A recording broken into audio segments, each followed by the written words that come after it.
Success doesn't know these things about cold or early or tired. It just knows if you showed up or not. Isn't it about time you become that person you knew you always could be? How do you do that? You break the fucking mold, guys. You get the fuck out of bed when it's cold, when it's early.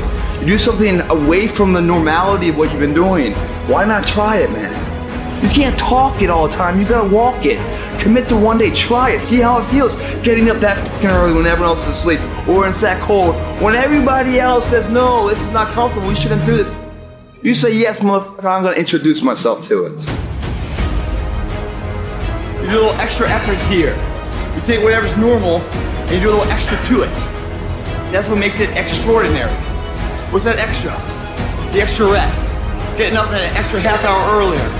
Those little extras combine to a word called extra with ordinary together to make extraordinary. Stop going about the day as a servant. Become the master. Run your day and stop having it run you. Believe in yourself. Be that one of 100 that has a belief instead of just jaw-jack talk of intent.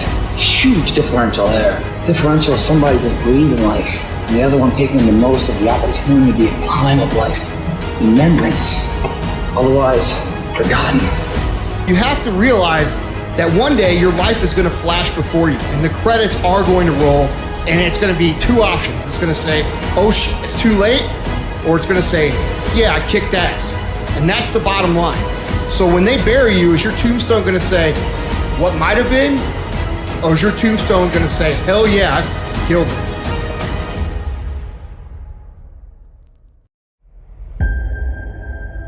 People have this reoccurring nightmare that there's something, some force that's got a hold of them and it's holding them down and they can't break free. No matter what they do, they can't break free from that force.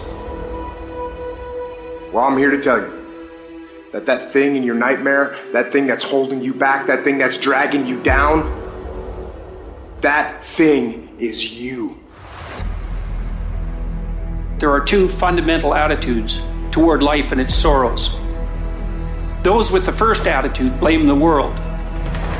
Those with the second ask what they could do differently.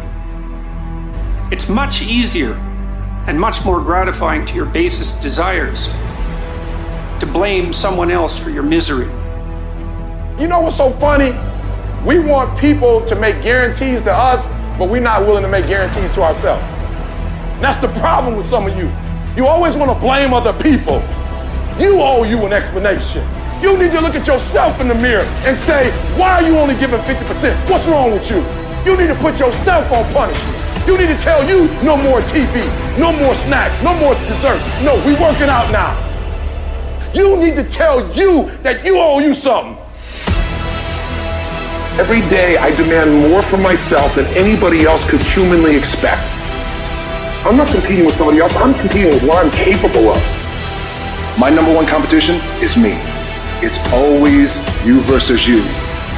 You gotta be the one to get up every morning, be disciplined, put in the consistent daily hard work, because that gains success. No coach, no trainer, no mentor, no boss can do it. You versus you. I value myself enough to give 120% or don't do it. There is no excuse for not living up to your fullest potential. No excuse. You walk out of this room, you owe yourself. I didn't get here making excuses. What changed? I changed. And I stopped being a victim. I stopped saying I've got to wait for good things to happen to me. And I said I'm going to grind. I'm going to fight. I'm going to work. I'm going to press toward. I'm going to learn. I'm going to do everything in my power every single day to become a victor and not a victim. Why? Because I owe it to myself. Can't nobody stop me but me.